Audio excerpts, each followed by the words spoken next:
नमस्कार दोस्तों क्या हमारे देश के अगले उपराष्ट्रपति वाइस प्रेसिडेंट ऑफ इंडिया इस समय महाराष्ट्र के गवर्नर सीपी राधाकृष्णन होने जा रहे हैं? क्योंकि मैं आपको बता दूं, बीजेपी और एनडीए की जो पिक है वो यहां पर तय कर ली गई है। एंड देखिए क्या है ना कि आप सब जानते होंगे जगदीप धनखड़ जो कि अभी तक वाइस प्रेसिडेंट थे, और पहली बार शायद ऐसा हुआ है हमारे इतिहास में कि हेल्थ कारणों की वजह से यहां पर कोई वाइस प्रेसिडेंट ने इस्तीफा दिया हो, और ये अभी तक गुत्थी बनी हुई है। ऑल्दो उन्होंने अपने रेजिग्नेशन में लिखा था कि हेल्थ इश्यूज हैं, लेकिन ऐसा कैसे हो सकता है? मतलब आप समझिए, मॉनसून सेशन का पहला दिन था। अगर वो ऐसा होता तो शायद पहले भी कर देते। मॉनसून सेशन के पहले ही दिन उन्होंने रेजिग्नेशन क्यों दे दिया? इसके पीछे कई सारे थियरीज आ रही हैं। एक आ रहा है कि जो दिल्ली हाई कोर्ट के जज थे, उनका रेजोल्यूशन, उनको हटाने के लिए जो पूरा रेजोल्यूशन लाना था उसको एक्सेप्ट कर लिया था जो अपोजिशन ने दिया था। इसकी वजह से इस तरह बहुत सारी थियरीज आ रही हैं, मैं उसमें नहीं जाऊंगा। लेकिन यहां पर आप देख सकते हो खबर, BJP picks Maharashtra governor CP Radhakrishnan as NDA vice president candidate.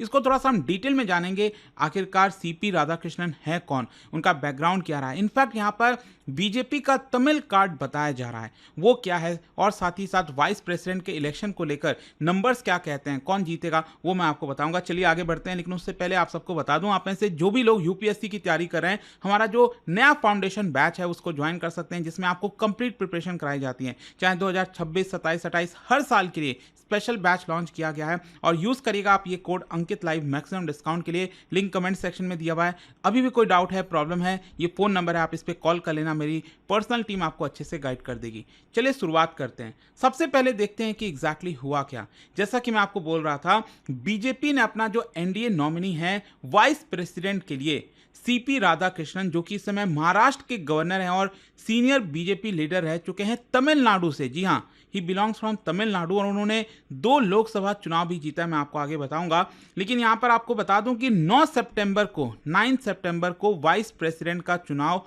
होना है, और यहां पर इलेक्शन कमीशन ने स्केड्यूल तय किया है कि 21 अगस्त लास्ट डेट है नॉमिनेशंस फाइल करने के लिए। तो क्या है कि अभी तक ऑपोजिशन ने अपने कैंडिडेट बताए नहीं है कि कौन होंगे उनकी तरफ से कैंडिडेट। अब हो सकता है शायद ऑपोजिशन कोई कैंडिडेट ना बताए, उस केस में ऑटोमेटिकली यहां पर वो जीत जाएंगे, मतलब वो वाइस प्रेसिडेंट बन जाएंगे। लेकिन अगर ऑपोजिशन यहां पर अपना कैंडिडेट बताती है तो उस केस में इलेक्शन होगा, वो मैं आपको आगे प्रोसेस बताऊंगा। लेकिन उसके पहले सीपी राधाकृष्णन कौन है? देखिए, अगर मैं आपको इनका बैकग्राउंड बताऊं तो तमिलनाडु से बिलोंग करते हैं। 1957 में इनका जन्म हुआ था तिरुपुर। जी हाँ, वो जो कपड़े का काफ़ी बड़ा मार्केट है तिरुपुर, वहाँ से ये बिलोंग करते हैं। लॉन्ग टाइम, काफ़ी लंबे समय से आरएसएस बीजेपी से जुड़े रहे, और साथ ही साथ तमिलनाडु बीजेपी प्रेसिडेंट भी रहे हैं इन द ईयर 2000 के आसपास, और साथ ही साथ 2 बार लोकसभा एमपी भी चुने जा चुके हैं कोयम्बटूर से। और देखिए, ये बीजेपी के लिए काफ़ी इंपॉर्टेंट हो जाता है, क्योंकि तमिलनाडु में ऐसा कोई बहुत बड़ा बेस नहीं है, समय बीजेपी का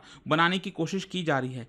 तो वहाँ से आप जीत कर आ रहे हो बीजेपी के टिकट पे। 1998 में उन्होंने जीता था और 1999 में जीते थे, ठीक है। साथ ही साथ वो पार्लियामेंट्री कमिटीज में भी रह चुके हैं, टेक्सटाइल और पीएसयूज के। और इसके बाद उनको गवर्नर बनाया गया था। गवर्नर ऑफ झारखंड बने थे 2023 में, आगे चलकर महाराष्ट्र का गवर्नर बनाया गया था, और 31 जुलाई 2024 से।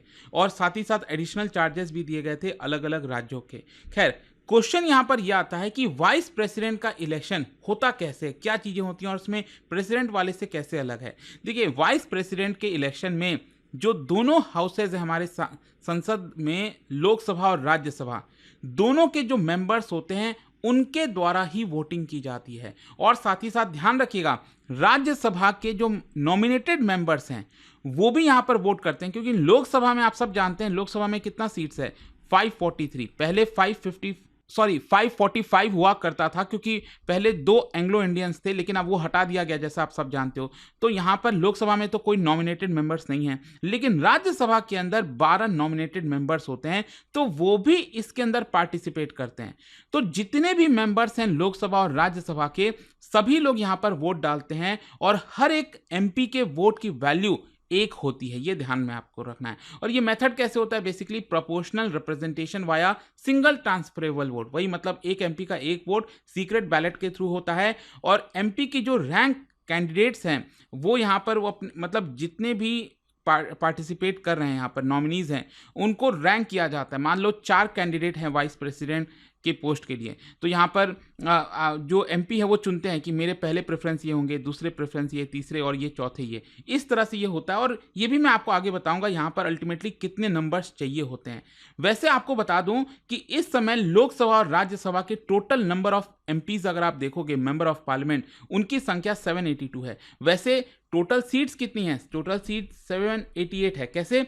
लोकसभा के अंदर 543 और राज्यसभा के अंदर टोटल सीट्स हैं 245, तो ये होता है 788। लेकिन कुछ खाली हैं, वेकेंट हैं, जिसकी वजह से अभी टोटल स्ट्रेंथ 782 है।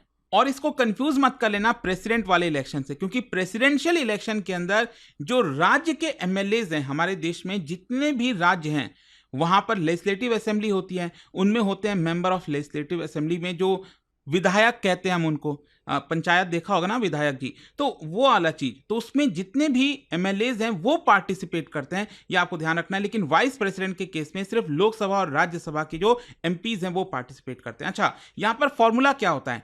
बेसिकली वाइस प्रेसिडेंट बनने के लिए आपको चाहिए होता है ये formula, valid vote divided by 2 + 1। तो जैसे कि फॉर एग्जांपल मैं आपसे कहूं कि 782 एमपीज इस समय हैं हमारे देश में, राइट, मेंबर ऑफ पार्लियामेंट। मान के चलो अगर 782 सभी लोग पार्टिसिपेट करते हैं तो उनको हम डिवाइड कर देते हैं 2 से, और प्लस उसमें आपको एक ऐड कर देना है, मतलब कि 50% से एक वोट ज्यादा। सिंपल सी चीज है, राइट। तो 392 मेंबर्स अगर आपके पक्ष में हैं तो आप वाइस प्रेसिडेंट बन जाओगे।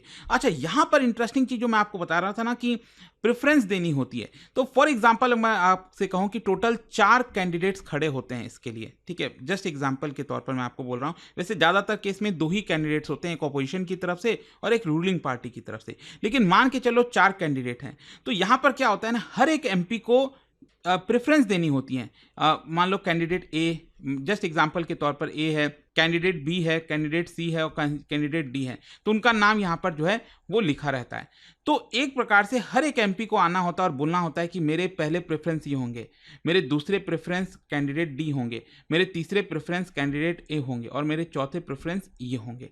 तो यहाँ पर मान लो पहली बार जब काउंटिंग होती है तो हर एक मेंबर ऑफ पार्लियामेंट ने जिसको अपना पहला प्रेफरेंस बोला था उसके हिसाब से काउंटिंग की जाती है।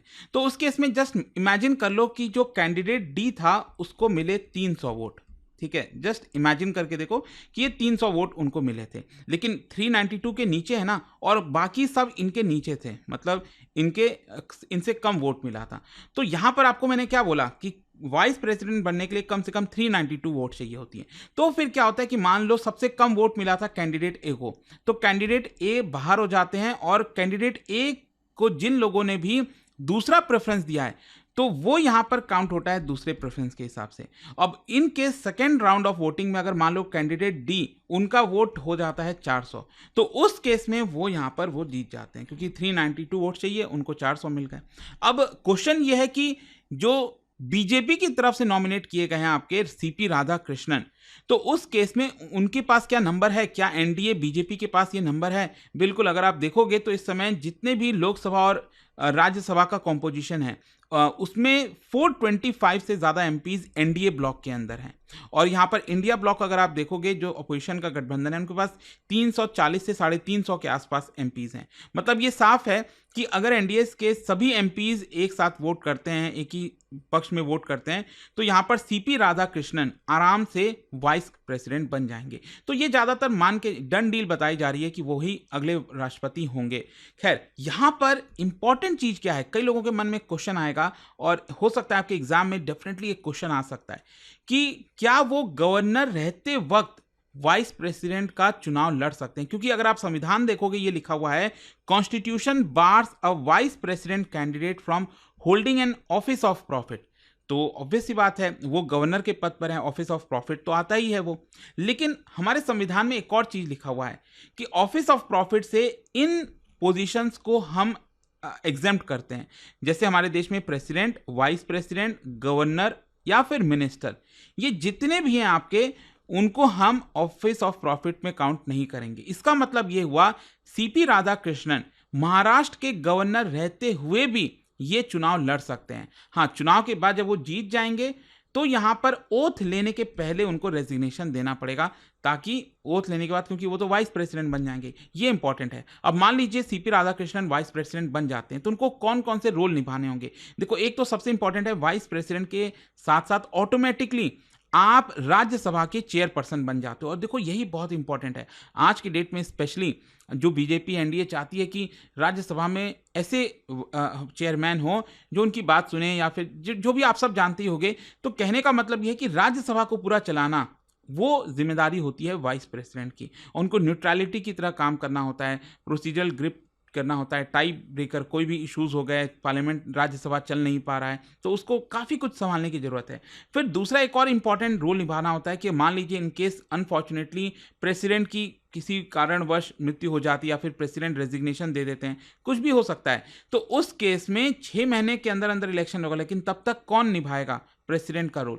तो वाइस प्रेसिडेंट ऑटोमेटिकली उनका रोल निभाते हैं। He is the first in the line, ये आपको ध्यान में रखना है। अच्छा, लास्ट में आप क्वेश्चन ये आता है कि बीजेपी या फिर एनडीए ने उन्हीं को क्यों चुना। सबसे इंपॉर्टेंट है, आपको बता दूं कि तमिलनाडु में चुनाव आने वाले हैं, तमिलनाडु का चुनाव अगले साल होने वाला है, और एक बड़ा यही बताया जा रहा है फैक्टर कि क्योंकि वो तमिलनाडु से बिलोंग करते हैं, तो अपोजिशन पार्टी भी शायद उनको अपोज ना करे, क्योंकि अगर अपोज करेंगे कि भाई तमिलनाडु के पर्सन को क्यों बना दिया, तो एक तरह से बीजेपी दिखा सकेगी कि आप देखो तमिलनाडु के अगेंस्ट हो। तो काफ़ी कुछ पॉलिटिक्स भी इसके पीछे आपको देखने को मिलेगी। दूसरा यहाँ पर क्या है कि सीपी राधाकृष्णन बताया जाता है कि उनके पास काफ़ी अच्छा खासा एक्सपीरियंस है। मैंने आपको बताया ना, 2 स्टेट के गवर्नर रह चुके हैं, तो चीज़ों को संभालना, तो उनका एक रेपुटेशन रहा है कि ऑर्गेनाइजेशन डिसिप्लिन काफ़ी ज़्यादा है उनके अंदर।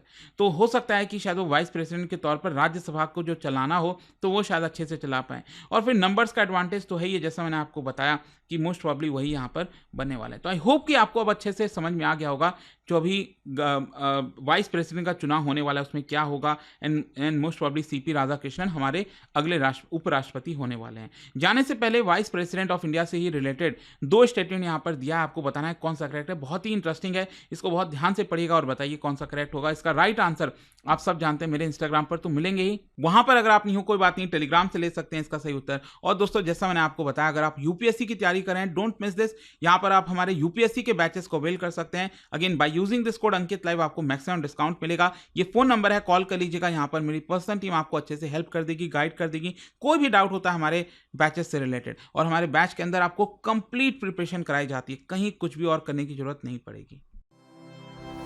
स्टडी IQ IAS, आपका सिलेक्शन हमारा मिशन।